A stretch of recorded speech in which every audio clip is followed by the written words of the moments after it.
இவங்களுடைய பேர் தான் கணேசன்.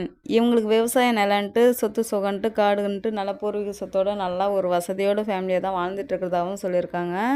இவங்களுடைய மனைவி பேர் பார்த்தீங்கன்னா நர்மதா. இவங்களுக்கு திருமணம் முடிஞ்சு கிட்டத்தட்ட இப்போ 8 ஆண்டுகள் ஆகுது. இவங்களுக்கு வந்து குழந்தைங்கள எதுவும் இல்ல.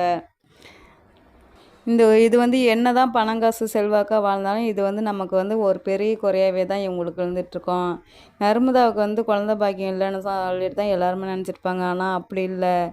இவங்க கணேசனுக்கு வந்துட்டு தான் இப்போ குழந்த பொறந்துக்கிற அளவுக்கு இப்போ மேரேஜ் பண்ணதுலேருந்து அப்போ ஏதோ ஒரு டைம் தான் ஒன்றாவும் இருப்பாங்க. அதாவும் சொல்லியிருக்காங்க. இவங்க வந்துட்டு வேலை தான் முக்கியம்னு சொல்லிட்டு வேலைன்னு வேலைக்கும் போயிடுவாங்க. அப்படியே ரூம்லேயே நம்ம வீட்டிலே இருந்தாலுமே அவங்க தனி அறையில் நான் தனி அறையில் தான் அப்படி தான் இவங்க 2 பேருமே இருந்திருக்காங்க. இப்படியே லைஃப் தொடர்ந்து போயிட்டு இருந்திருக்காவும் சொல்லியிருக்காங்க. ஆனால் ஊரே பார்த்திங்கன்னா நர்மதாவுக்கு தான் குழந்த பாக்கியம் இல்லை அப்படின்ற இவங்கள ஒரு மாதிரி தப்பாகவும் பேசுறதுக்கும் ஆரம்பிச்சிருப்பாங்க. இது வந்துட்டு இப்படியே போயிட்டு இருந்ததால் சரி தான் மேலே தப்பு இருக்கிறதாவே இருக்கட்டும் அப்படின்ற மாதிரி இவங்களும் கடந்தும் போயிடுவாங்க. ஆனால் இவங்க கணவர் வந்துட்டு பார்த்திங்கன்னா இது மூலிமா இவங்களுக்கு பெரிய ஒரு குறையாக இருந்துட்டு பார்த்தாலும் அதை விட சந்தோஷமாகவே நர்மதாவையும் வச்சு பார்த்துக்குவாங்க. இந்த ஒரு குழந்த பாக்கியம் கொடுக்க முடியல அப்படின்ற ஒரு அதை குறையும் தாண்டி அந்த மற்ற விஷயத்தில் எல்லா விஷயத்துலையுமே இவங்கள வந்து சந்தோஷமாக தான் வச்சு பார்த்துக்கிட்டும் இருப்பாங்க.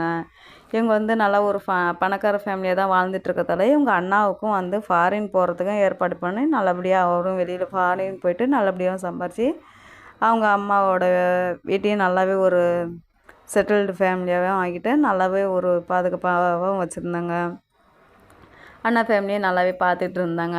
அப்படி இருக்கும்போது இவங்களுக்கு வந்து ஹார்ட்டில் ஒரு ஓட்டை இருக்குன்றதால அடிக்கடி நெஞ்சு வலி வரதாகவும் இவங்களுக்கு கணேசனுக்கு வழக்கம் போலவே இருந்துச்சு. அப்படி இருக்கும் பட்சத்தில் ஹாஸ்பிட்டலுக்கு செக்கப் அது இதுன்னு சொல்லிட்டு போயிட்டு வந்துட்டுருப்பாங்க.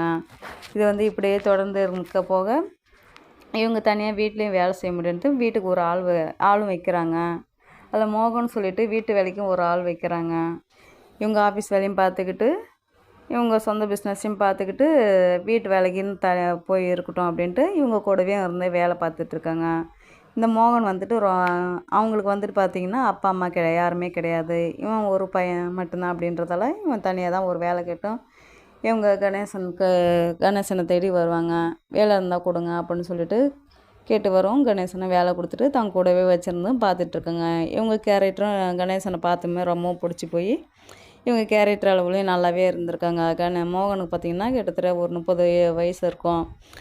அப்படி இருக்கும் பட்சத்தில் சரி நல்லா பையனாக இருக்கான் அப்படின்னு சொல்லிட்டு நம்ம வீட்டு வேலைக்கும் வச்சு பார்த்துக்கலாம். மனைவி பார்த்துக்க சொல்லலாம் அப்படின்னு சொல்லிட்டு அக்கா வீட்டில் இருப்பா, நீ போய் வீட்டில் இருப்பா, இனிமேல் இங்கே தங்கி வேலை பார்க்க வேணாம், நீ என் வீட்டிலே தங்கி வேலை பாரு அப்படின்னு சொல்லிட்டு வீட்டு வேலைக்கும் போய் பார்த்துக்கு அப்படின்ட்டு சொல்லிட்டு கணேசன் வந்துட்டு மோகனம் வீட்டுக்கு அனுப்பிச்சிடுவாங்க. வீட்டு வேலையும் நல்லாவே பார்த்துட்ருப்பாங்க. அப்போ வந்துட்டு நர்மதா இருந்துட்டு மோகன்ட்டு நல்லாவும் பேசவும் ஆரம்பிக்கிறாங்க. அப்படி கிச்சனில் இருக்கும்போது தான் ஒரு டைம் அவங்க கேட்கவும் வராங்க. என்னதான்க்கா ஆச்சு, ஏன் இவ்வளோ பணம் காசு செல்வாக்கோட நல்லா சந்தோஷமான ஒரு வாழ்க்கையை தான் வாழ்ந்துட்டுருக்கீங்க, ஏன் இத்தனை வருஷம் 8 வருஷம் ஆகியும் உங்களுக்கு குழந்தைகள் இல்லை அப்படின்னு சொல்லி கேட்கும்போது தான் மோகன்கிட்ட நர்மதாவும் சொல்ல ஆரம்பிக்கிறாங்க. ஏன் எனக்கு குழந்த இல்லைன்னா நாங்கள் மேரேஜ் பண்ணதுலேருந்து எப்போயோ ஒரு டைம் தான் ஒன்றாவும் இருப்போம், க்ளோஸாக இருப்பாங்க. ஆனால் வீட்டில் இருந்தாலுமே அவர் தனியாக நான் தனியாக தான் இருப்போம். எங்களுக்கு அதில் பெருசாக உடன்பாடு இல்லை. ஒரு வேலைன்னு வேலை விஷயமாக தான் போயிடுவாங்க. வெளியில் எப்பயுமே தங்கிப்பாங்க. தங்கி வேலை பணம் சம்பாதிக்கணும் மோட்டிவ்லே தான் இருப்பாங்க. அதில் அவருக்கு பெருசாக அந்தளவுக்கு ஃபோக்கஸ் இல்லை அப்படின்னு சொல்லி மனைவிட்டு மோகன்ட்டையும் பேசவும் ஆரம்பிக்கிறாங்க. ஏங்கா இப்படி இருந்துமே ஆனால் இந்த ஒரு குறைபாடு எவ்வளோ சந்தோஷமாக இருந்தாலும் அது ஒரு குறைபாடாக தானே இருக்குது, ஏன் அவங்க அப்படி நடந்துக்கிறாங்க அப்படின்ற மாதிரி இவங்களும் சொல்லுவாங்க. அதெல்லாம் சரி சம்பாரித்து அதுக்கப்புறம் பார்த்துக்கலாம் அப்படின்ற மாதிரி ரொம்ப மனசு ரீதியாக ஃப்ரெண்டாகவே நல்லாவும் பேசி பழக ஆரம்பிக்கிறாங்க. இப்படியே போக போக நல்லாவே மோகனும் நர்மதாவும் ரொம்பவே பேசவும் பழக ஆரம்பித்ததுக்கப்புறமா 2 பேருக்குமே நல்லாவே மனம் விட்டு பேசவும் பிடிக்கவும் ஆரம்பிக்குது.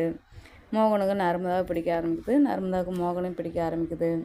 வழக்கம் போல் இவருக்கும் வீட்டையும் பார்த்துக்கிட்டு அவங்க ஆஃபீஸையும் பார்த்துக்கிட்டு மோகனும் இருப்பாங்க. இப்படியே இருக்கும்போது தான் ஒரு டைம் ஹார்ட் அட்டாக் வந்துட்டு கணேசனை வந்துட்டு ஹாஸ்பிட்டல் கூப்பிட்டு போவாங்க. இப்படி போயிட்டுருக்கும்போது போகிற வழியிலே வந்து கணேசனுக்கு ஹார்ட் அட்டாக் வந்துடும். ஹார்ட் அட்டாக் வரதுக்கு முன்னாடியே ஆனால் இவங்க வந்து நர்மதா பேரில் வந்துட்டு தான் சொத்து எல்லாமே என் ஒய்ஃப் பேரில் தான், எனக்கு அடுத்து தான் என் பொண்டாட்டி தான் வந்தாளணும் அப்படின்ற மாதிரி இவங்க மனைவி பேரில் எல்லா சொத்துமே எழுதியும் வச்சுருவாங்க. இவங்க வந்துட்டு அப்படி இருக்கும்போது எழுதி வச்சுட்டு பிறகு அப்புறம் ஹாஸ்பிட்டலு ஹார்ட் அட்டாக் வந்துடுச்சுன்ட்டு போவாங்க. போயிட்டுருக்கும்போது பாதி வழியிலே இறந்தும் போயிடுறாங்க. கணேசன் வந்துட்டு இறந்து போயிட்டதும் அந்த ஒரு அதிர்ச்சியில் என்ன பண்ணுறதுன்னு தெரியாதா. அப்புறம் இறுதி சடங்கெல்லாம் முடிச்சுட்டு அப்புறம் வீட்டில் தான் தனியாக தான் இருக்காங்க. இவங்களுக்கு அப்பா அம்மாலாம் எங்கேயும் சொல்லிக்கிற அளவுக்குலாம் யாரும் இல்லை அப்படின்ட்டு தான் வீட்டோட அதே வீட்டில் தான் இருக்காங்க. இவங்களுக்குன்னு துணைன்னு இப்போ யாருமே இல்லை. நர்மதாவுக்கும் மோகனை விட்டால் யாரும் இல்லை, மோகனுக்கும் நர்மதா விட்டும் யாரும் இல்லை அப்படின்ற மாதிரி 2 பேருமே அதே வீட்டில் தான் இருந்துக்கிட்டு ஆஃபீஸையும் பார்த்துக்கிட்டு வீட்டு வேலையும் பார்த்துக்கிட்டு இருப்பாங்க இப்படி. அப்போ தான் மனம் விட்டு இவங்க நர்மதா வந்து பேசுவாங்க. பேசிகிட்டு இருக்கும்போது நீ தான் ஏதோ உன் ஃபேமிலியில் தான் ஏதோ ஒரு பிரச்சனை வந்துட்டு அந்த பொண்ணு போயிட்டதா சொல்கிறாள, மறுமேரேஜ் பண்ணிக்க வேண்டியதானே அப்படின்னு சொல்லிகிட்டு இருக்கும்போது தான் மோகன் வந்துட்டு சொல்லுவாங்க. எப்படி அக்கா அக்கான்னு சொல்லிட்டு பேசிகிட்டு இருக்கும்போது, ஆனால் இடையில வந்து நர்மதா இல்லை நர்மதா எனக்கு மேரேஜ் எல்லாம் தேவையில்ல, செட் ஆகலை, மறுமேரேஜ் எனக்கு பண்ணிக்க பிடிக்கல அப்படின்னு இடையிலே நான் ரொம்ப மன ரீதியாக மனசு விட்டும் பேசவும் ஆரம்பிக்கிறாங்க. அப்படி இருக்கும்போது தான் இவங்க வந்து கேட்கும்போது சொல்கிறாங்க, எப்படி நீ வந்து என் மனசில் இருக்க, உன்னை நான் மனசில் வச்சுட்டு இன்னொரு பொண்ணை நான் எப்படி மேரேஜ் பண்ணிக்க முடியும் அப்படின்னு மோகனும் சொல்லுவாங்க.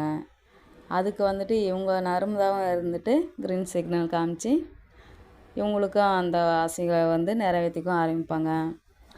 இவங்களும் இவங்களுக்கும் இப்போ 2 பேருமே பிடிச்சி போக மனம் விட்டு பேசி நெருங்கி பேசவும் ஆரம்பிக்கிறாங்க. ஒருத்தரோட ஒருத்தர் காதலை வெளிப்படுத்திக்கிட்டு மன ரீதியாகவும் உடல் ரீதியாகவும் உல்லாசமாகவும் ஆரம்பிச்சிடுறாங்க, வாழவும் ஆரம்பிச்சிடுறாங்க. பகல் நைட்டுன்னு கூட பார்க்காத 2 பேருமே உல்லாசமாக உடலுறவு வாழ்க்கையில் வாழவும் இல்லற வாழ்க்கையில் வாழவும் ஆரம்பிச்சிடுறாங்க. சரின்ட்டு மேரேஜ் பண்ணிக்கலாம் அப்படின்ட்டு நர்மதாவும் சொல்லுவாங்க. மேரேஜ் பண்ணிக்கலாம் அப்படின்ட்டு அதே வீட்டிலே தான் இருப்பாங்க. அதே பிஸ்னஸ் பார்த்துக்கிட்டு இவங்க எங்கேயும் வெளியிலலாம் யாருக்கும் சொல்ல வேணாம், நம்ம வீட்டிலே மேரேஜ் பண்ணிக்கலாம் அப்படின்ட்டு வீட்டிலேயே இவங்க தாலி கட்டிட்டு இவங்க ஹஸ்பண்ட் ஒய்ஃபாகவே நல்லாவே ஒரு இல்லற வாழ்க்கையில் வாழவும் ஆரம்பிக்கிறாங்க. அதுக்கப்புறம் 1 வருஷத்துக்கு அப்புறம் பார்த்திங்கன்னா ஒரே ஒரு பொம்பளை பிள்ளை பிறக்குது. அந்த ஒரு குழந்தைய வச்சுக்கிட்டு நல்லபடியாகவே சந்தோஷமாக வாழ ஆரம்பிக்கிறாங்க. அதுக்கப்புறம் ஒரு 2 வருஷத்துக்கு அப்புறமா இன்னொரு குழந்தையும் ஆரம்பிக்குது. ஒரு ஆம்பளை பிள்ளை ஒரு பொம்பளை பிள்ளையோட நல்ல ஒரு வாழ்க்கையோட சந்தோஷமான ஒரு வாழ்க்கையாக சேர்ந்து வாழ ஆரம்பிச்சிட்றாங்க.